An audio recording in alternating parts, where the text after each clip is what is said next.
Today, I'm going to do something that I've never done.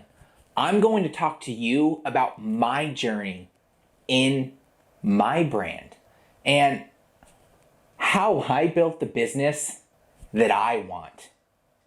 Hey, Zach here, where every Tuesdays and Thursdays we help you build that legacy brand beyond the game. Let's jump right into it.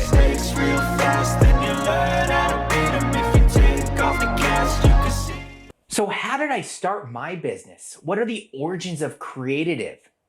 It's a very long story, but in a very rough and simple timeline, grit. Business doesn't happen overnight. I don't care what everyone says. You need to have grit and perseverance. Work smart, not hard, is what I always say. And when I first started Creative, it was just a pipe dream. I worked for multiple NBA teams. I worked for multiple athletes while I was still in the corporate world, working for the Phoenix Suns, working for larger organizations like Pearson Education, in their education department, helping deliver marketing collateral to students, and really being that art director. I got to a point where I realized I had a bigger purpose, and I went out on my own. I saved for about 1 to 2 years a good amount of money so that I could take a year off and take that risk, which I always recommend everyone do if they're going to start a business for the first time. And I really just built it slowly. I continued to enjoy the journey, learn things, focus on product development internally, what we're doing internally, and I knew that my wisdom was going to grow over time. When I first started with Creative, I never knew it would be where it was now. I think like any beginning business owner, my first goal with the brand was just to survive. I did a lot of work on my own, was working 50-hour, 60-hour weeks, if not 80-hour weeks, trying to provide multiple solutions to my clients. The brand slowly evolved where we were starting to bring on some local clients. We started to bring on some clients of smaller stature, which we still have to this day. Some of them we still have to this day now, 6 years later. But if I were to give one set of advice for anyone out there looking to grow a business or looking to start off on their own with their personal brand or their brand, I say the first thing that you need to focus on is that grit and perseverance.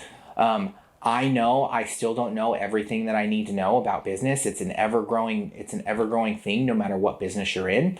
But overall, I just continue to thrive and build that vein over the negatives and the failures and continue to try to improve and make things better.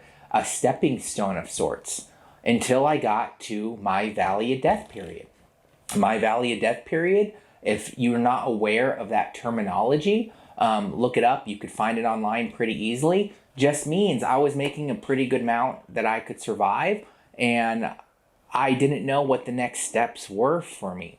The business was starting to grow substantially, and I was at a point where we were making roughly around a 44% profits off of everything that we were making for our clients. But I knew that something had to change. I knew that this wasn't necessarily the direction that I wanted to take the business. And so I had to really sit down and really, still to this day, really focus on where I wanted to be in 10 years. And to this day, my biggest goal within the business is to be a great leader.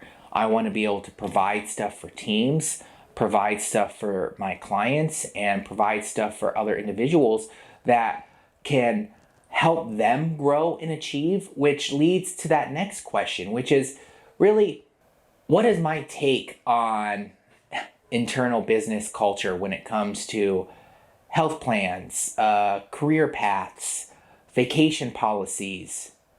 Did I have to figure this all out myself? Yes. Unfortunately, yes, I did. You should. I would say in any field that you're in, you should always sit down and really start to, learn the basics of anything that you do with services, with learning certain things. And there will be a point in time within the business when you need to take what you have learned and not manage it. And what I mean by that is when you bring on employees where you teach them and train them, you will get to a point where those individuals will take up all your time because you will be just switching one skill set for another, which is management. You will get to a point within that valley of death period where you're like, I need to take this off my plate completely. So when it comes to learning vacation policies, health plans, career paths, those are things that develop over time.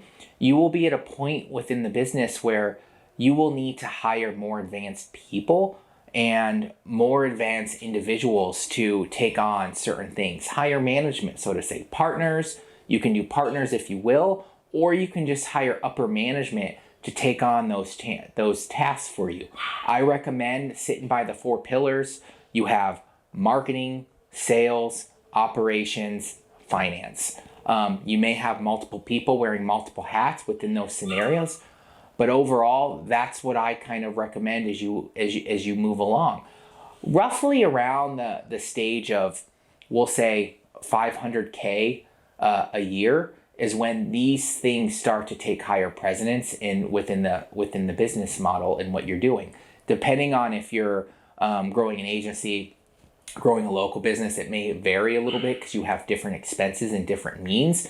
But overall, that would be kind of my thought process as you start to build that mindset towards that next stage in the business, is to start to look at those things, adapting 1099s to W-2s, et cetera, et cetera, et cetera. I want to really alliterate the importance of hiring the right people. I don't like hiring friends. I don't bring on clients that are friends. I don't bring on partners that are friends. There's a lot of stuff there that can really mess with the growth of what you're doing in the business. But overall, this is really big into what I preach all the time, which is brand values. I don't think people really recognize this too much, but building a personal brand compared to a corporate brand, there's really not too much of a difference. You're really taking those personal brand values that you have come up with, that you want to evolve, and that personality that you build as a personal brand, and you want to adapt those to a corporate standpoint. So you don't want to necessarily hire like-minded people. You want to hire people that match the values of what you want to provide internally and externally as a company. With that said, you should really sit down and build out your brand values and take those brand values and put them in everything that you do, not just your external messaging and what you're providing to your prospects on your website or your social posts, but you want to provide that externally internally as well when it comes to what you're doing and who you're talking to from your employees. For instance, we talk about this all the time, perseverance and grit. Perseverance is one of our biggest brand values. I want to make sure everyone that comes on into our agency perseveres past those hard times, be able to find certain things and understand that failures are just an opportunity to improve. So if the people that we bring on make mistakes, I truly, truly believe in the fact that they can find those mistakes, learn from them, improve them, and make better systems, not just for us, but for our clients. What's the most important thing about hiring people? And what are some of the strengths that, I look for when it comes to people? I think we already talked a little bit about the brand values and how that works within an agency or a business culture. But when it comes to some of those strengths, I just love bringing on people that want to grow, but I also take very high precedence on personal development. We work with a lot of gyms, with a lot of athletic-driven organizations, And so with that comes the passion for our employees to do the work that is provided for our clients.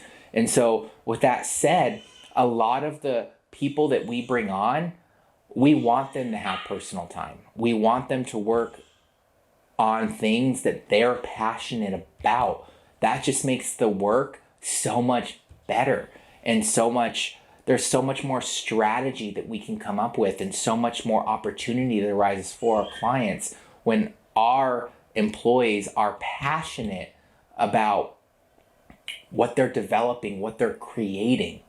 I hope that gave you a little bit of more information into me and some of the steps that we took in growing our business. If you'd like to know more about any of this stuff, like stepping stones evolved along the way, leave a comment down below. I'll make sure to answer some of those questions for you. We can give you some downloads, etc.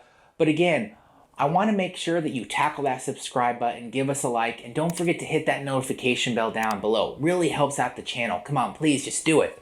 Now again, this is Zach, where we help you build that legacy brand beyond the game.